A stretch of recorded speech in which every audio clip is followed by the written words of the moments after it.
16절에서 18절 말씀 함께 읽도록 하겠습니다. 항상 기뻐하라. 쉬지 말고 기도하라. 범사에 감사하라. 이것이 그리스도 예수 안에서 너희를 향하신 하나님의 뜻이니라. 아멘. 아멘. 오직 예수님, 예수 그리스도의 은혜와 평강이 있길 원합니다. 오늘은 하나님이 원하는 우리의 태도, 다른 말로 우리의 성격이 이란 제목으로 말씀을 전가하겠습니다. 하나님께서 우리에게 원하는 태도가 있습니다. 태도. 우리의 성격이 있습니다. 우리의 어떤 성격을 갖기를 원하는지 오늘 말씀을 통해서 듣기를 원하는데요. 어젠가 도현이가 아빠 보고 이러는 거야. 아빠 짜증 내지 마 이러는 거야. 근데 내가 짜증 안 냈다. 그냥 얘기하는 거다. 그랬어요. 평상시에 제가 짜증을 좀 냈는지 도현이 그렇게 들은 것 같아요. 그래서 이거 평상시에 이거 잘해야 되는데 이거 평상시에 이거 뭐 어떻게 했길래 도현이 귀에 그렇게 들렸는가 하면서 좀 반성을 했습니다. 하나님은요, 우리의 성격을 보세요. 성격. 우리의 태도를 보세요. 얼굴을 좀 이렇게 성격 좋은 사람이 있고요. 성격이 좀 그런 사람이 있습니다. 그래서 근데 하나님이 원하는 우리의 태도, 우리의 성격이 어떤 건지 오늘 말씀을 통해서 듣고자 합니다. 첫 번째로는요, 항상 기뻐하라 이렇게 말씀하고 있습니다. 16절 말씀 목소리를 교육했습니다. 시작. 항상 기뻐하라. 아멘. 항상 웃는 얼굴로 그렇게 지내라. 그렇게 얘기합니다. 우리나라 사람들은요, 그렇게 웃는 걸 잘 하지는 못해요, 사실. 몽골 사람들도 그렇고요. 그런데 유럽 사람들은 조금 우리보다 낫습니다. 좀 웃고 이렇게 다니고 그렇습니다. 뭐 문화적 차이가 있긴 있지만, 그러나 하나님께서는 우리 보고 항상 기쁨으로 살아라 이렇게 말씀하고 있습니다. 우리는 삶에 문제가 있었을 때 뭐 가족의 문제라든지 직장의 문제라든지 뭐 여러 가지 사소한 문제가 있을 때마다 막 얼굴을 찡그리면서 좀 이렇게 하도 내기도 하고 그렇습니다. 그런데 하나님은 그걸 원치 않으세요. 하나님 원하는 우리의 태도는요, 항상 기뻐라고 말씀하세요. 이것은요, 항상 행복하게 살아라 그런 뜻이에요. 행복하게. 제가 군에 있을 때 행복하지를 않았어요. 군에 있으면 훈련이 많습니다. 고참들인데 막 맞아요. 요즘은 안 때려요. 요즘은 안 때리는데 우리 때만 해도 맞았습니다. 그래서 너무 막 힘들어요. 그래서 얼굴이 펴지질 않아요. 그런데도 얼굴을 막 펴가지고 좀 이렇게 살려고 이렇게 노력했던 그런 시절이 있었습니다. 빌립보서 4장 4절 주 안에서 항상 기뻐하라. 내가 다시 말하노니 기뻐하라. 하나님께서 기뻐하면서 살아라는 거예요. 항상 인상 쓰지 말고 기쁨으로 살아라는 거예요. 인상 쓰지 말고. 사실은 우리 삶 가운데 기쁜 일도 있지만 기쁘지 않는 일이 많습니다. 화나는 일, 짜증나는 일, 뭐 힘드는 일이 많아요. 그런데도 불구하고 하나님께서 너희들이 좀 기쁨으로 살아라 이렇게 말씀하고 있습니다. 우리가 기쁨으로 산다는 것은요, 정말 호텔에 가면 호텔리어가 있습니다. 항상 웃으면서 이렇게 인사합니다. 왜 그러냐면 고객들을 서비스하는 차원에서 항상 웃으면서 얘기해요. 쉽지는 않지만 계속 그렇게 해요. 근데 하나님께서는 우리 보고 뭐 호텔리어가 되라는 그런 뜻은 아니에요. 너희들이 항상 마음에 기쁨이 있기 때문에 기쁨으로 살아라고 이렇게 말씀하고 있습니다. 예수님을 주인으로 믿는 사람은요, 예수님과 더불어 그런 감정을 누리게 되어 있어요. 예수님 안에 기쁨이 있고 예수님 안에 평강이 있고 예수님 안에 또 행복이 있습니다. 이것을 나타내면서 살아라 이렇게 말씀하고 있습니다. 우리가 기쁘게 살 수 있는 힘이 우리 스스로에게는 없지만 하나님과 더불어 예수 과 더불어 우리가 그런 삶을 살아갈 수 있습니다. 부자씨가 어느 날 차 타고 가는데 이런 목소리가 들렸대요. 항상 기뻐하라, 쉬지 말고 기도하라, 범사에 감사하라. 이 말씀이 들렸다는 거예요. 근데 이제 그 다음날 집사람이 몸에 대상포진이 왔어요. 대상포진. 그래가지고 계속 이제 감사하면서 이렇게 생활했는데, 기뻐하면서 생활했는데, 그래도 빨리 났었어요. 왜 그러냐면 우리가 항상 기뻐하면요, 몸에 면역성이 생깁니다. 면역성. 늘 인상 쓰거나 이런 사람들은 몸이 면역성이 약해요. 그래가지고 빨리 회복되었다, 그런 얘기가 들었습니다. 우리가 기뻐하는 사람과 함께 있으면 천국에 있는 거예요. 그런데 기뻐하지 않는 사람과 함께 있으면 우리가 지옥에 있는 것입니다. 우리도 스스로도 자기가 지옥에 살고 있고요, 딴 사람도 지옥을 만드는 거예요. 기뻐하지 않으면. 기뻐하면은 나도 천국에 있고 다른 사람도 천국으로 인도하는 거예요. 항상 기뻐함으로 하나님이 원하는 사람이 되기를 축원합니다. 두 번째로는요, 쉬지 말고 기도하라, 이렇게 말씀하고 있어요. 17절 목소리 읽겠습니다. 시작. 쉬지 말고 기도하라. 아멘. 쉬지 말고 계속 기도하라는 거예요. 계속. 여러분 계속 기도할 수 있습니까? 계속 기도하기가 쉽지 않아요. 저는 요즘 계속 기도하려고 노력해요. 계속. 쉬지 않고 계속. 왜 그러냐면 어쨌든 좀 기도 시간을 늘리기 위해서 계속 기도하려고 그렇게 애쓰고 있습니다. 많은 사람들이 자기 관심에 많은 생각을 합니다. 이성에 대해서, 돈에 대해서, 성공에 대해서, 자기 관심 가지는 것에 대해서 계속 생각해요. 계속 생각합니다. 그런데 하나님은요, 너희들이 계속 생각해야 될 것은 하나님이라는 거예요. 너희 하나님을 계속 생각하고 하나님과 교제하고 하나님께 필요한 거 있으면 달라 그러고 그렇게 하라는 거예요. 하나님과 계속 있으라는 거예요. 그게 기도이기 때문에 그렇습니다. 기도일 뿐만 아니라 그것이 생명의 길입니다. 생명의 길. 하나님이 우리에게 원하는 태도는요, 늘 기도하는 마음입니다. 하나님, 어느 날 제가 새벽에 5시에 일어났습니다.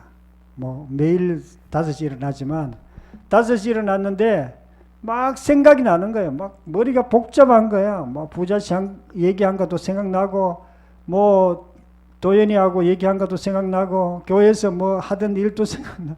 막 잡생각이 막 나는 거예요. 그런데 내가 기도했어요. 그 시간에. 기도를 하는데 뭐라고 기도하냐면, 예수님 도와주세요. 예수님 도와주세요. 그 말만 했어요. 근데 마음에 평강이 오기 시작하는 거예요. 생각이 싹 없어지고 평강이 오기 시작하는 거예요. 그리고 마음이 따뜻한 것이 이렇게 올라오기 시작해서, 기도라는 게 이렇게 좋은 거구나. 생각 많이 한다고 좋은 거 아니에요. 생각 많이 해야 되죠. 우리가 공부하기 위해서도 생각 많이 하고, 여러 가지 잘하려고 해도 생각해야 되지만, 그러나 예수님을 생각하는 것이 얼마나 우리에게 기쁨인지 몰라요. 시편 131편 보면, 너무 큰 것을 가지려 나서지 않으며 내 마음은 고요하고 평온합니다. 어머니 품에 안겨 있는 듯이, 이렇게 얘기하고 있습니다. 기도라는 것은요, 어머니 품에 3살 난 아이가 안겨 있는 것처럼, 그것이 기도예요. 우리가 기도한다는 것은요, 예수님과 교제하는 것이기도 하고 하나님과 교제하는 것이기도 하고요, 어머니 품에 안겨 있는 3살 아이가 같은 그런 마음으로 들어가는 거예요. 그것이 기도입니다. 그래서 그 기도가 우리의 삶을 사망의 길로서 생명의 길로 바꿔줍니다. 사망의 길. 우리가 이 땅에 사는 거는 사실은 여러분들이 즐거운 사람도 있어요. 이 땅에 사는 거 여러분 즐겁죠? 그렇지만 답답한 일이 너무 많습니다. 답답한 일 많잖아요. 이 땅에서는요, 숨을 쉬지 못할 때도 많아요. 숨을 쉬어요. 답답한 일이 너무 많아가지고. 그런데 예수님은요, 생명의 길이에요. 예수님은요, 우리에게 숨을 쉬게 하는 거예요. 숨을 쉬게. 기도는요, 영적 호흡입니다. 호흡.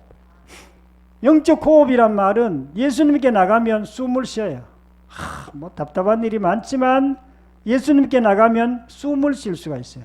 그리고 평안하고요. 하나님께서 우리에게 행복을 주고요.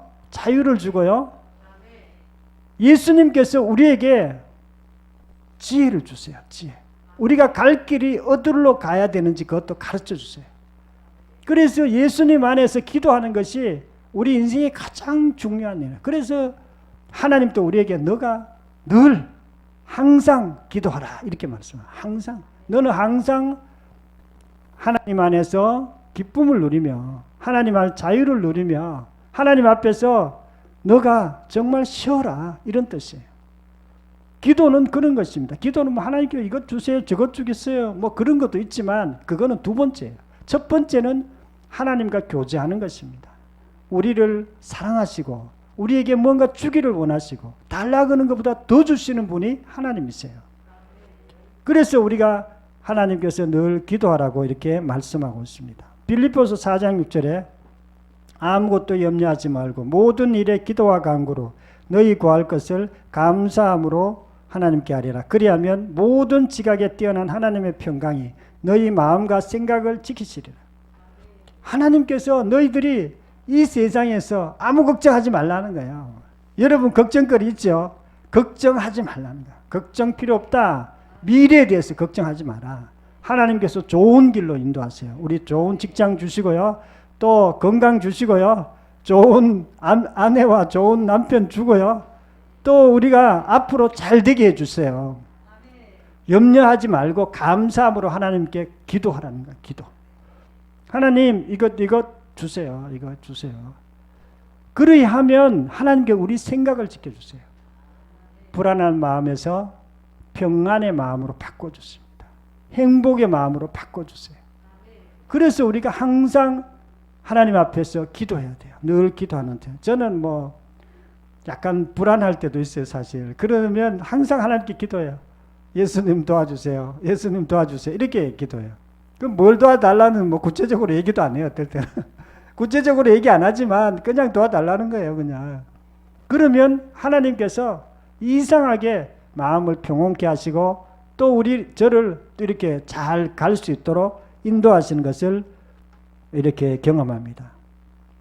기도는요, 우리를 답답한 세상에서 쉴만한 곳으로 바꿔줘. 우리 상황을 바꿔주세요. 답답한 삶이 있잖아요. 어려운 삶이 있잖아요. 그런 데서 우리를 쉴만한 물가로 우리를 인도해 줍니다. 우리가 숨을 쉬어야 행복해집니다. 평안해지고요.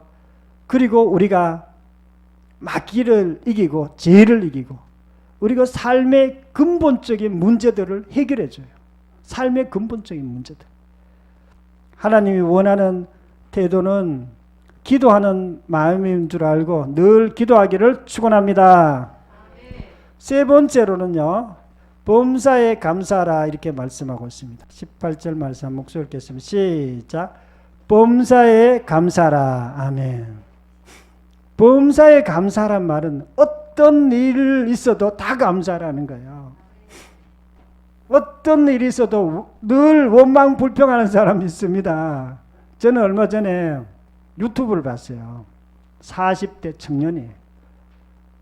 이 청년이 너무 원망 불평이 많더라고. 유튜브에 나와가 자기 엄마도 불평하고 자기 아버지도 불평하고 자기도 자기 스스로에 대해서 불평하고 나는 어디 일하러 가도 뭐 일을 안 써준다는 거야. 일당도 직장은 아예 다니도 못하고 왜냐하면 평상시에 막 뭐 이렇게 원망 불평하니까 직장 못 다녀요. 뿐만 아니라 어디 가도 일당 하러 가도 자기가 조금만 힘들면 도망쳐요. 나와버려요. 일당도 안 써주는 거예요.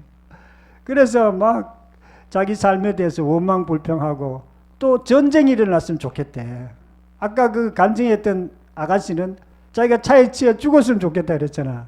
이 사람 전쟁이 일어났으면 좋겠대. 우리가 빨리 전쟁이 일어나가지고 아이고 내 삶이 좀 막 이런 것 좀 빨리 없어졌으면 좋겠다. 이런 생각을 한다고 그렇게 얘기했습니다. 우리가 하나님이 우리에게 원하는 태도는요, 늘 감사하는 태도를 원하세요. 감사하는 태도. 데살로니가전서 1장 2절에 보면 너희 모두로 말미암아 항상 하나님께 감사하며, 감사하는 마음. 감사하는 마음은요, 사실은 우리 속에도 조금은 있습니다. 어떨 때는 감사가 되기도 하는데 또 어떨 때는 감사가 안 돼요. 그런데 사도 바울은요, 항상 감사했습니다. 감옥에 있을 때도 감사했고요. 전도하다가 막 억울한 일 당해가 맨 맞아도 감사했습니다. 감사하고 찬양하고 그렇게 했어요. 하나님이 너희들도 그런 삶을 원한다고 이렇게 말씀하세요. 우리가 감사가 잘 되지는 않습니다. 그러나 감사하라는 거예요. 하나님이 그런 우리의 성격을 원하세요. 저는 감사하는 게 아니고 비평하는 성격에서 비평하는 성격, 의심하는 성격이었어요. 왜 그러냐면 대학 다닐 때 책을 읽었는데 책에 그렇게 써놓은 거예요. 모든 일은 한번 의심해 보라는 거예요. 1 더하기 1이 2라는 것도 의심해 보라는 거예요. 비판해 보라는 거예요. 아니, 그런 책이 있었어요. 그래가지고 그 책을 읽고 모든 것을 비판하기 시작했어요. 의심해 보고. 그런데 너무 힘들었어요. 왜냐하면 비판하고 의심하기 시작하니까 나도 너무 내가 이상한 거예요. 내가 너무 부족한 게 많은 거예요. 내만 그런 게 아니고 다른 사람도 너무 부족한 게 많고 잘못된 게 많고 막 다 보이는 거예요, 그게. 그러니까 내가 얼마나 힘들겠어요. 그러니까 딱 꿨어요. 이게 뭔가 이게 마귀의 지혜구나, 이게.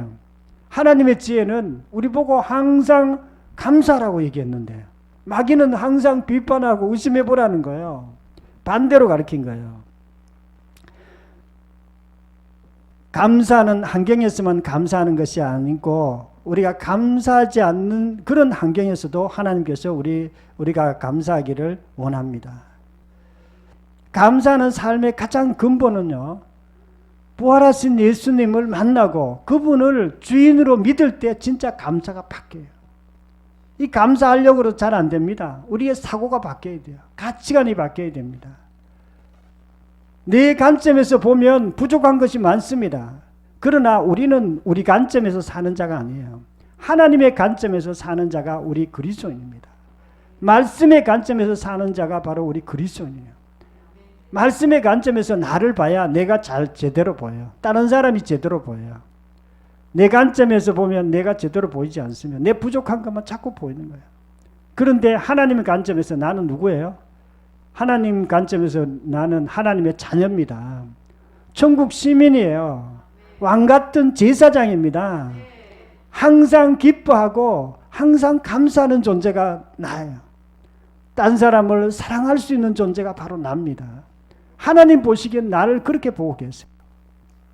그렇기 때문에 나에 대해서도 올바르게 생각할 수 있고 딴 사람도 마찬가지예요. 하나님 보시기에 여러분들은요, 정말 하나님이 여러분을 귀하게 보세요. 여러분을 정말 하나님의 자녀로 보고요, 정말 하나님의 놀라운 그런 일을 할 수 있는 자로 하나님께서 보게 됩니다. 저는 나를 볼 때 늘 불평스러운 모습들이 있었어요. 저는 우리 형보다 공부 못하고 동생보다 성격도 안 좋고 공부도 잘 못하고 이런 모습들이 있었어요. 내만 그런 게 아니라 딴 사람도 다 마찬가지죠. 그런 게 없는 사람이 어디 있어요. 다 있잖아요. 그런데 예수님을 주님으로 믿고 마음이 바뀐 거예요. 내가 그런 사람이 아니구나. 내가 지금 마귀에게 쏘갔구나. 성경에서 말하는 내가 진짜 나구나. 그리고 마음을 바꾸고 나에 대해서 좋게 보기 시작했어요. 그리고 다른 사람에 대해서도 좋게 보기 시작했어요. 그리고 늘 말할 때마다 감사의 말을 하기로 그렇게 마음을 먹었습니다. 하나님이 원하시는 늘 감사함으로 감사의 환경으로 바뀌기를 축원합니다. 사랑하는 성도 여러분, 오늘은 하나님이 원하는 우리의 태도라는 제목으로 말씀을 드렸습니다. 하나님은 우리가 어떤 사람이 되기를 원하느냐면요, 첫 번째로 항상 기뻐하는 사람이 되기를 원하세요. 우리가 기뻐해야 돼요. 늘 얼굴 좀 약간 스마일 이렇게 하고 이런 게 좋고요. 두 번째는 늘 기도하는 사람이 되기를 원하세요. 기도가 우리가 생명길로 인도합니다. 우리를 하나님의 놀라운 축복의 삶으로 바꿔줍니다. 세 번째는요, 범사에 감사하는 사람이 되기를 원합니다. 항상 감사하는 사람이 있고요, 원망 불평하는 사람이 있습니다. 감사하면은요, 감사하는 대로 우리가 잘 됩니다. 불평 원망하면요, 불평 원망하는 게 그들의 미래입니다. 그래서 우리가 저와 여러분들도 정말 항상 기뻐하고 또 쉬지 말고 기도하고 범사에 감사하는 저와 여러분이 되기를 원합니다. 통성으로 기도드리겠습니다. 하나님 아버지, 감사와 찬양을 드립니다. 저희들이 정말 나름대로 잘 살려고 하지만 마이가 자꾸 쏙입니다. 그런데 하나님께서 우리에게 항상 기뻐하라, 쉬지 말고 기도하라, 범사에 감사하라고 했사오니 우리가 그런 사람이 될 수 있도록 도와주시옵소서. 또 하나님께서 그런 사람이 될 수 있도록 우리를 인도하시는 줄 믿습니다. 아버지 하나님, 아픈 분들 위해서 기도합니다. 아버지 하나님, 주님 도와주시옵소서. 마음이 아프거나 연약한 분들, 나사렛 예수님의 하나님, 지금 마음이